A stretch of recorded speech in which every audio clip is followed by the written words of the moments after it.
Hola mi gente, ¿cómo están? Yo muy mal, porque el anime de One Piece está en decadencia desde hace como 7 años. Aunque déjenme explicarlo mejor, la decadencia de One Piece está dividida en 3 fases. La época dorada de One Piece, el punto de inflexión y la caída en picada a la decadencia. Así que vamos directo al video.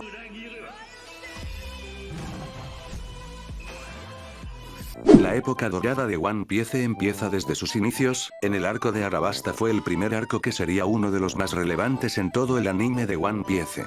El arco de Arabasta para mí fue uno de los mejores, ahora viéndolo en retrospectiva, el arco de Arabasta fue muy bueno, hablemos de su villano Sir Crocodile, es uno de los mejores de One Piece, literalmente siendo el supuesto héroe del país que estaba salvando del mismo desastre que el mismo género, y todo eso para poder gobernar el país que estaba siendo gobernado por Cobra God. Los que leen el manga sabrán por qué lo llamo así. También Crocodile creó una mafia detrás de piratas para poder gobernar su país llamada Baroque Works. El mayor conflicto que tenía el arco de Arabasta era que no tenían agua, hasta parecían México por un momento XD. Otro arco de la época dorada es Enies Lobby, donde antes de llegar a Enies Lobby está el arco de Water 7. Como el mayor problema en ese momento era que el barco estaba dañado y terminaron peleando contra el gobierno mundial por querer recuperar a dos papus que conocieron hace algunos días. Bueno, hablando en serio, los dos arcos me parecieron súper buenos, el arco de Water 7 fue demasiado bueno y eso que siento que sería como entre muchas comillas el arco de introducción para el arco de Enies Lobby, donde el arco de Enies Lobby fue el arco donde nos mostraron uno de los mejores momentos de One Piece, nos mostraron la mejor pelea de todo One Piece, nos mostraron dos Gear en un mismo arco, o sea, el Gear 2 y el Gear 3, como los Mugiwaras queman la bandera del gobierno mundial enfrente del CP9, Nico Robin llorando diciendo que quería seguir viviendo, Frankie borrando la arma ancestral Venus enfrente de la cara del CP9, y como un anime nos hace llorar por un barco. Simplemente cine. El arco que yo ahora mismo estaba dudando en decir sobre la época dorada de One Piece era Impel Down, pero recién me acuerdo algo muy importante de este arco, pero le quería contar algo importante primero. Cuando yo iba a ver este arco no tenía tanta fe, sentía que iba a ser un arco muy random y no muy bueno, pero después de verlo y pensarlo ahora mismo fue un arco bastante bueno. Una de las dos cosas que me gustaron de este arco fue como grandes villanos de One Piece, como podría ser Crocodile se juntó con Luffy para poder salir de Impel Down, y obviamente no nos vamos a olvidar del Gran Bonchan, que fue el mejor personaje de ese arco, sacrificándose para que Luffy pueda ser libre y pueda ir a rescatar a su hermano Ace. Y ahora llegamos al mejor arco de One Piece, Marineford, donde este sería el único arco en donde Oda dijo: hoy si pongo los huevos en la mesa, donde sucedió de todo, sucedió la muerte de Ace y Barba Blanca contra Akainu, donde Ace muere enfrente de Luffy para que este pueda sobrevivir, y vemos como Luffy llora adelante del cuerpo muerto de Ace, todas las personas más fuertes de One Piece reunidas en el mismo lugar, como Sengoku paro a Garp para que no mate a Akainu por matar a Ace delante de su cara y no puede proteger a sus dos nietos por ser alguien de la marina, etc. Simplemente el mejor arco de One Piece.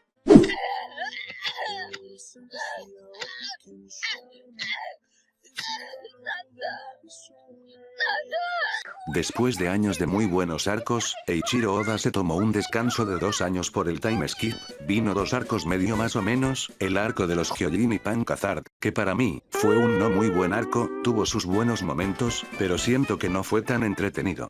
Después de eso llegamos a uno de los mejores arcos de One Piece, Dressrosa.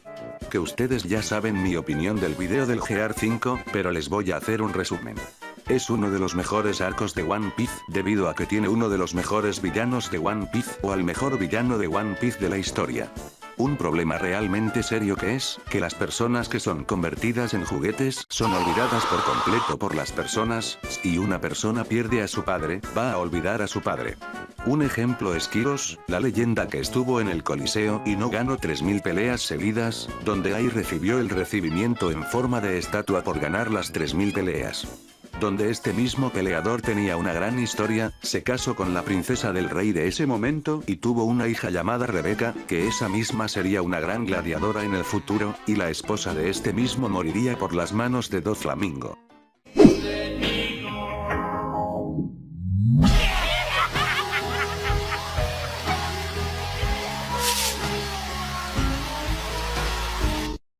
Después de Dressrosa todo empezó a ser una caída en picada.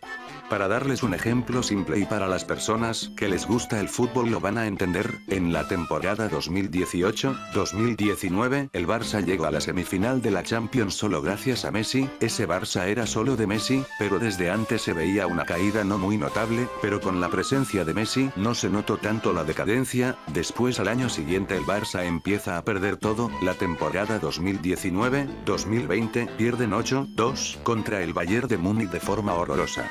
Bueno, siento que One Piece le pasó lo mismo que al Barça. One Piece después del time skip no tenía tantos arcos buenos, pero vino Dressrosa y lo cambió todo, pero después de Dressrosa no tuvo ningún arco bueno. ¿A qué me refiero con estos dos ejemplos? Que los dos tuvieron a algo o alguien que pudo tapar la gran mancha que se venía construyendo. Bueno, hablando de One Piece, después de Dressrosa, no hubo ningún arco bueno, como serían los arcos de Zou, Cake Island, Wano, etc. Sé que estos arcos tienen sus momentos súper buenos como podría ser Zou, en el momento en el que los Minks dijeron que no sabían dónde estaba Raizo, y después de que los capitanes sean mutilados nunca le dijeron que había un tal Raizo en la isla, pero, después le revelan a los Mugiwaras que Raizo realmente estaba ahí. Pero eso no significa que sea un buen arco, realmente yo lo sentí un poco aburrido, pero tampoco se puede comparar con los demás arcos que yo nombré antes, debido a la exigencia que tiene el anime de One Piece. En cambio un arco que no me gusta para nada es el arco de Cake Island. Sé que tenemos la pelea super épica de Katakuri y Luffy, pero por Dios, yo llevaba una racha de 2 meses viendo 10 capítulos de One Piece al día, llegué a la parte donde están en el bosque y tienen que pelear contra un tipo de ilusión y luego contra el tipo que se transforma en galletita. Yo en esa parte me dormí, literalmente vi 3 capítulos ese día, por el aburrimiento que me dio ese momento. Y bueno, después tenemos el arco de Wano, que ya le hice un video que lo puedes ver en mi canal de YouTube hablando de cómo este fue uno de los peores arcos de One Piece debido a grandes factores. Yo no soy machista, pero sí racista. Suscríbete y dale like, mira mis demás videos, sígueme en mis redes sociales, yo soy Saberark y me despido, adiós.